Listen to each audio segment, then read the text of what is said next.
Good morning, dear students. I will continue with chapter 3 of the Grammar Right book. Let's begin with the order of adjectives. Students, in English grammar, we sometimes use more than one adjective to describe a noun. So we can't just put them wherever we want. We need to remember that there is a proper way of putting them in order.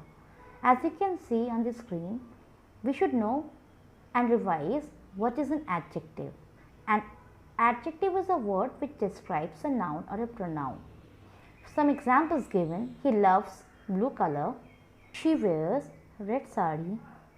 Third one, they like sweet curd.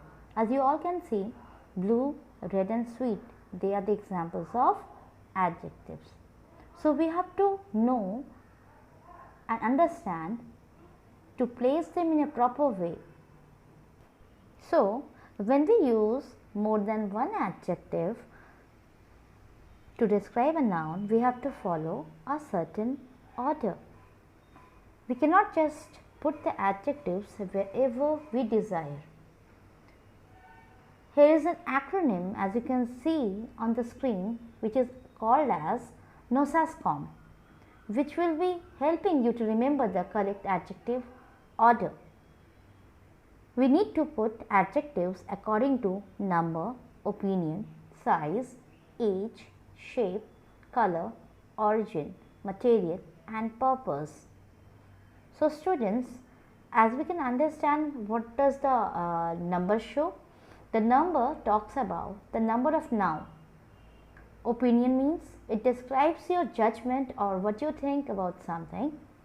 When you talk about size, it describes how big or small is something. About age, it describes how old or young something is.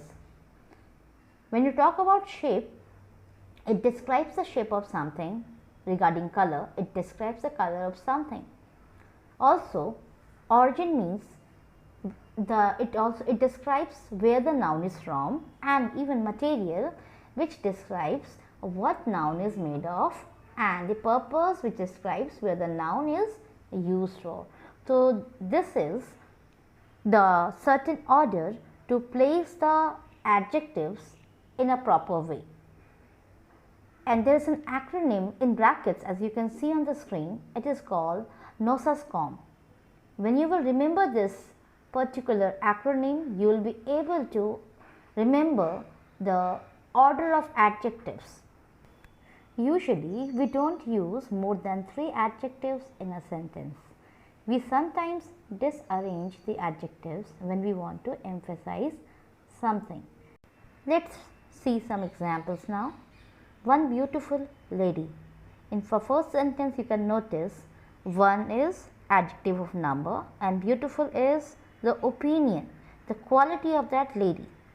You have to go according to the order of adjective. So in the next sentence, 2 hungry black dogs. Here you also notice 2 is number, hungry is opinion and black is the color. You can notice that. So you can find 3 adjectives in this particular sentence. In the same manner, if I read the rest of the 3 sentences: an ugly big black mole, a short old Indian lady, and 5 big oval black boxes. They are the examples of the placement of adjectives in a proper order. As you know, students, adjectives are used to describe a noun or a pronoun. However, degrees of comparison are used when we compare one person or one thing with another. So there are some rules which govern the formation of the comparative and superlative degrees of adjectives.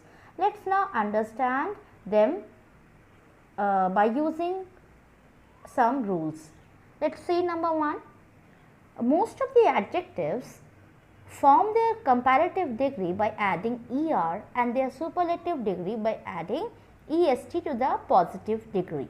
For example, bold, we are adding er to the comparative and est to the superlative degree. So it will become bold, bolder and boldest.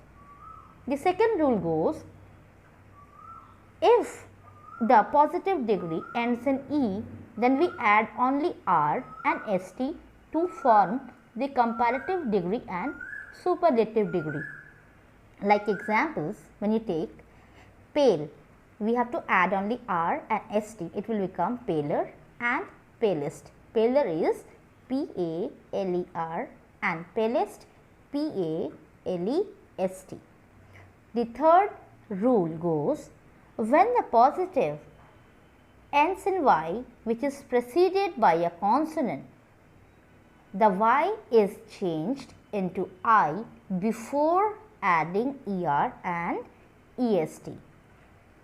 Whenever you find such adjectives which is ending in consonant Y, and whenever you see such adjectives, what you have to do? You have to just remove the Y and that has to be changed into I, and after adding I, you will add ER and EST. Like for examples, when we take easy, EASY, where you need to remove Y, you have to replace Y and add I and then add ER to the comparative and EST to the superlative degree. So, it will become easy, easier and easiest. Easier spelling EASIER and easiest EASIEST. The fourth rule, it goes, when the positive degree is a word of one syllable and ends in a single consonant with a short vowel before it. So, whenever it goes to form the comparative degree and superlative degree of adjectives having a single syllable and ending in a single consonant which is preceded by a vowel, the consonant is doubled before adding ER and EST. So, examples are mentioned, red and sad. You can notice here in this adjective red, you can find a single consonant D with a short vowel before it. What is the short vowel here? E. So, what you have to do? You have to double the consonant before adding ER to the comparative degree, and then you have to double the consonant before adding EST to the superlative degree. So, it will become red, redder, REDDER, that is comparative degree, and reddest, REDDEST, that is the superlative degree. So, it will become red, redder and reddest. The fifth rule is, many of the adjectives of more than 3 syllables form their comparative by adding the word more and their superlatives by adding the word most. You can notice it in the examples mentioned, courageous. What you have to do? You have to put more before the adjective so that it can become the comparative degree, and to the superlative degree you have to put most before the adjective. So, it will become courageous, more courageous, that is comparative degree, and most courageous, that will become superlative degree. There are some irregular adjectives that do not change its form by adding ER or EST or more or most. They do not obey the typical rules when their forms are changed. So, students, irregular adjectives, they do not follow the rules which I have discussed before. They do not follow the standard patterns when they are changed from one form to another. We call them as irregular adjectives. Irregular adjectives go through more radical changes when their forms are being changed. Just for example, when you notice the word bad, which is a positive degree, when you change it to comparative degree, it becomes worse, and when you just change the word bad into superlative degree, it becomes worst. You can notice there is a radical change in the spelling part. So, another example we can take, good is positive degree, comparative degree is better, and the superlative degree becomes best. So, we should read good, better and best. There are a few examples of irregular adjectives which do not follow the standard rules of changing them into comparative and superlative. So, students, Please go through the video properly. Just revise how to place adjectives in a certain order, and also revise degree of comparison of adjectives, and try to solve the exercises given in the book. That's all for today. Thank you.